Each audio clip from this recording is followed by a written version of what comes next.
Afternoon everybody, Rich here, back for another video for the Diecast F1 review. Here today is the Renault R26 from the 2006 Formula 1 World Championship, and in the car is Giancarlo Fisichella. And this is basically part 3 of my Renault's review. I've already done the R24 and the R25, so here today is the R26. So yeah, it should seal off the 3 reviews. So the R26 went into 2006 as relatively, well, as pretty much the favourite. Ferrari were in the middle of a rebuild, and McLaren were sort of repackaging themselves with new sponsors and all sorts, looking for a more reliable season. Renault went on to win eight races throughout 2006, and 7 of those were in the first half of the season. Fernando Alonso picking up 7 wins, Giancarlo Fisichella just picking up just the 1 win, I think at the Malaysian Grand Prix. So Fernando basically took the team to the Drivers' and Constructors' Championship pretty much single-handedly, as Fisichella dropped off the pace relatively quick. Victory in Malaysia, I think, was the only one. I think it was the one that Fisichella won. Fernando Alonso won in Bahrain and a few others. I can't remember all which ones they were, but the season started off pretty much as of 2005 ended, although Ferrari were on the resurgence. Ferrari had locked out the front row in the Bahrain Grand Prix, round 1 of the season, and they locked out the front row, but Renault got the upper hand and Fernando passed both Ferraris, although Felipe Massa's Ferrari spun off about halfway through the race. So yeah, that was easy pickings there. Victory again in round 2 in Australia. Sorry, I just got a bit blank there. It's thunder and lightning outside and it's distracting me, so I apologise there. So yeah, Alonso picked up victory in round, was it round 2 in Australia or was it round 3? Can't quite remember, but he picked up victory there, and yeah, that's a big rumble of thunder there. Yeah, Alonso picked up 6 of his 7 wins in the first half of the season. When the season got to the French Grand Prix, a lot of stink got kicked up by Ferrari as Renault were using a mass damper system in their chassis, and Ferrari decided to kick up a stink about it. The FIA deemed it illegal. The stewards, on the other hand, deemed it legal. So there's a lot of hoo-ha and fart-arting about into which was, which one you go for. Was it because the stewards said it was legal, so Renault kept it on, but the FIA said no. But there you go. But in the end, Renault removed the mass damper just to save any argument, and it really showed that it really showed that the performance dropped off throughout the season. Renault would only win 1 more race throughout the season, but Fernando, being Fernando, kept up the consistency throughout the rest of the season.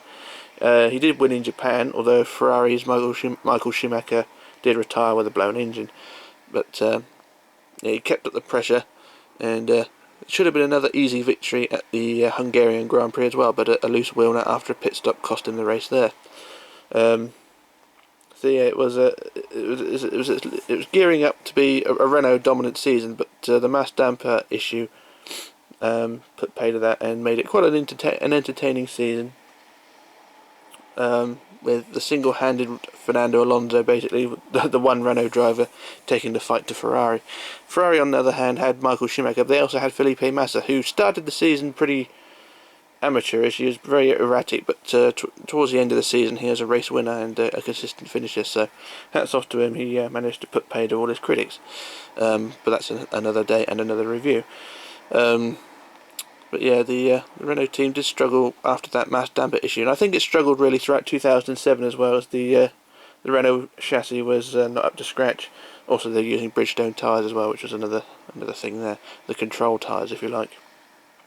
But the car was deemed pretty reliable throughout the season as well. There was an issue at the Italian Grand Prix. An engine blew during the race, but not after a issue in qualifying where Fernando Alonso was deemed to have blocked Felipe Massa during qualifying. You look at the footage and you think, what the hell are they talking about? But the stewards had their decision and demoted Alonso. I can't remember how many places he was demoted, but it put him back a bit, and he ultimately retired during the race with a blown engine. But I think the qualifying issue was Ferrari kicking up a stink on home turf, as they do. But there you go. But yes, 8 wins throughout the season, 7 for Fernando, 1 for Fisichella, and yeah, it was an entertaining season, and what's sad about that is Fernando's last championship up to date anyway. He hasn't won a championship. So he's come close, you know, 2010, 2012, were both, and 2007 as well, were both close championship titles, but sadly they weren't to him. But yeah, I'm waffling on here. I sort of run out of things to say about this car, but there we go. Now I've got a bit better light here, so onto the model. I've got a bit better light. So I've got the a spotlight right next to me, and I've got a feeling I'm going to knock it over. But onto the model itself. Very similar in appearance to the R25, although a little bit remodelled around the side pods and the rear bodywork because of the V8 engine. Of course, they had the rule changes that year down to V8 engines, and some redesign around the back end. So we'll start at the back end, and unlike the R25, the R25 had a lot of gills and things in the bodywork here. The R26 does not have that, so it's a very clean bodywork at the back. As you can see there, around the exhaust, no gills, no openings there. So a very tightly packaged rear to the car, but a lot more aerodynamic scoops and flippy-uppy things. So the aerodynamics were definitely taking shape towards the oblivion of 2008. And got a few more. Well, I've got another panel wing under the side wing there. Just tip it up there. As you can see there, nice bit of wingage there, if you like. And turn around to the nose. I always loved the nose on this car, or any of the Renaults, because it was a narrow nose, but the colour scheme, the blue, the dark blue and the light blue really shone quite nicely, and it was a very nice looking car as well. So there's the front of the car. One of the issues with this model is the suspension is a bit hit and miss. You know, the front wheels are very loose. I'm not sure if it's a universal thing or just with mine, but yeah, the front wheels are a bit loose. And also a thing with the rear wheels as well. If I turn the car around, the rear wheels, I think, have not been put on the axles very well. They're a bit too far apart. You can see the gap between the wheel and the rear wing is quite big, so that the wheels should be a bit closer in. And another way of telling that as well is that the rear axle is very loose. So the quality is starting to go down a bit, but it's not a huge issue. I mean, if it's in the box or in a cabinet, it's not going to deter too much. But there is a bit of an issue with the placing of the rear wheels. I think this one was a bit of a rush to get this one built. So yeah, it is a bit of a letdown there. But anyway, enough of that. We'll have another quick look around the car. While we're on the subject of details, we'll get the camera up and hopefully not knock over the lighting tower. So have a look down into the cockpit there. So you've got the usual decals on the steering wheel there. Not a huge amount of detail. It's sort of a roughly painted steering wheel and no dials or anything on the steering wheel there. So it's a bit rough there. So I'll turn the car up and have a look in the cockpit. So you can see all the detail there. I'll just turn it into the light so you can see. Now I just knock the light over, which doesn't help. Oh, dilly dee. There we go, put the light back. Yeah, the light outside is letting me down again. Good old British summer, always letting me down. I mean, half an hour ago it was bright sunshine, now it's come over all cloudy and thundery and lightningy. And it's really dark, so good old British weather. Right, there we go. A quick look at the front of the side pods. You can see the profile of these side pods, the upside down L shapes, which is different from the 05 car. Of course, the 06 car, being a smaller engine, didn't need as much cooling, so they redesigned the side pod entries. One of the things you can tell between the two cars as well. Another thing about this model as well, when the car was launched, the real car, it had a sort of a zero keel underneath. You can see it's a flat keel here. On the real car it was a flat keel as well, but the way the suspension was attached to the chassis, and I can't really get a good angle on this, if I turn it sort of that way, you can see there we go. You can see the suspension is attached to a single V, but on the real car it was attached by sort of scaffolding, basically. It's sort of attached using suspension parts, whereas this one is just a chunk of metal attaching the suspension. It's a detail that could have been improved. You know, it could have been executed a bit better. But as you can see there, the sort of an upside down triangle, and I just knocked the light over again. Oh, for God's sake! I'm going to screw this bloody thing down in a minute. Right. So as you can see, the triangle which is attaching the suspension to the bottom of the chassis. On the real car it was a couple of posts or a couple of poles of suspension that attached it, but on this model it is just a lump of metal or plastic, whichever you like. Well, while we're underneath the car anyway, where I'll have a look at the underside of the chassis. Done the nose section and the front wing. do along the bottom here, you've got the usual gump here, the Renault R26, made in China bit, and all the Mattel rubbish. Look at the diffuser, and you can see the wheels are quite wide apart, so there's definitely a lot of play with the axle there, so that's one of the issues there. So having a look around the back of the car through the rear wing.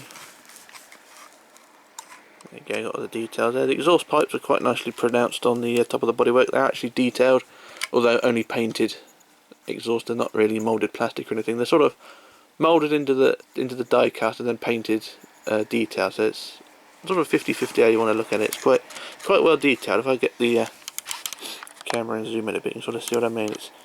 It's painted metal, but it's quite nicely sculpted, so it's quite good there.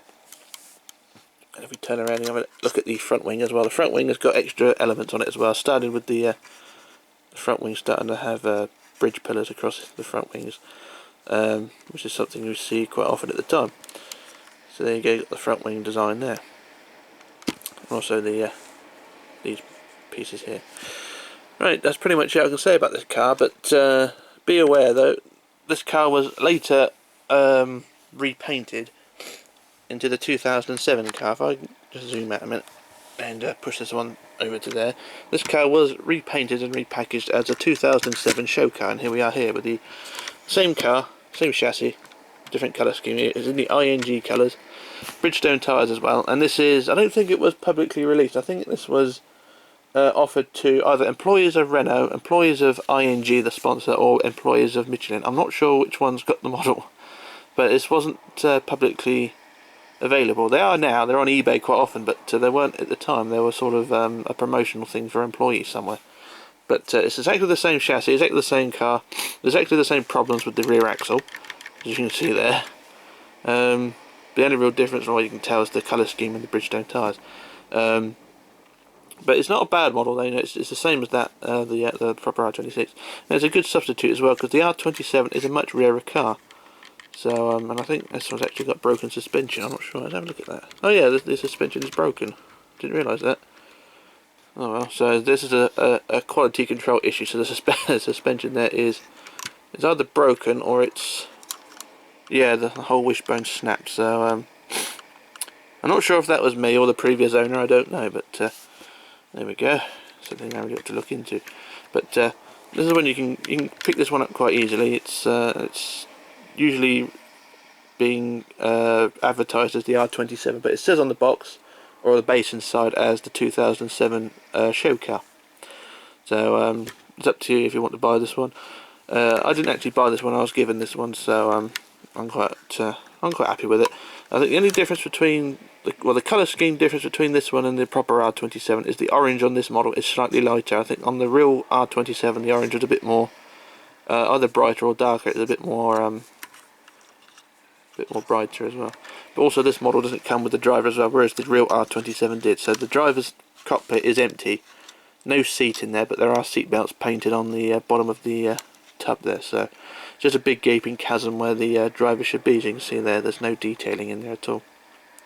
So that's that one. So that's that issue there. So that's what I've got to say about this one here. So we get rid of this one, and I shall get the glue out later on and repair the suspensions. That's that one. But on back onto the R26. Now this car is not particularly rare. Like the R25 I reviewed previously, it is a very common car. And if you want to pick this one up, you probably pay about £25–30 for it. And it's definitely one for the collection. If you're a Fernando fan or a Renault fan, or just like me, a Formula 1 fan, then it's definitely one for the collection. I would recommend it. It's not expensive, it's not rare, and like I said, you can pick it up pretty cheaply. So it's definitely one for the collection. And the box it comes in, if you've seen my other two videos, you see what the box looks like. It's basically a normal Mattel box with a Renault badge on it. So yeah, it's not a big issue there on the box department. Yeah, definitely one for the collection, and it looks good on display as well. And like the previous two models as well, there are decals available where you can rub off the Team Spirit and put on the Mild 7. And I know for sure this car had different liveries throughout the season. It had different insignias on the car. Where they didn't run the tobacco sponsorship, they either run, I don't think they run Team Spirit actually throughout the season, I'm not sure. But from, I think, Hungary or Italy onwards, tobacco advertising was banned. So the car had to run with different insignia. So they had uh, a Chinese dragon or a Chinese lion and other symbols and things all over the car. It looked pretty good, sort of like World War One Dazzle, but all in white, and it looked pretty good. So there are decals available for those as well. So if you want to do those, you can go ahead and do that. But yeah, it is going to take a while to get all the decals off there. I mean, the side pods are pretty fine. The engine cover should be okay, but the driver and the top of the chassis there around the antennas, you can have a bit of problem getting the decals off of there, and probably even more problems putting them back on. But that's something I will not be doing. I'll leave this car as is. So yeah, that's pretty much it for this model. If you want to have another request of a model you want reviewed, then by all means let me know. But yeah, that's all I've got to say. But anyway, this is me signing off, logging off and disappearing and going to find the glue, and I shall return with another review. So bye for now.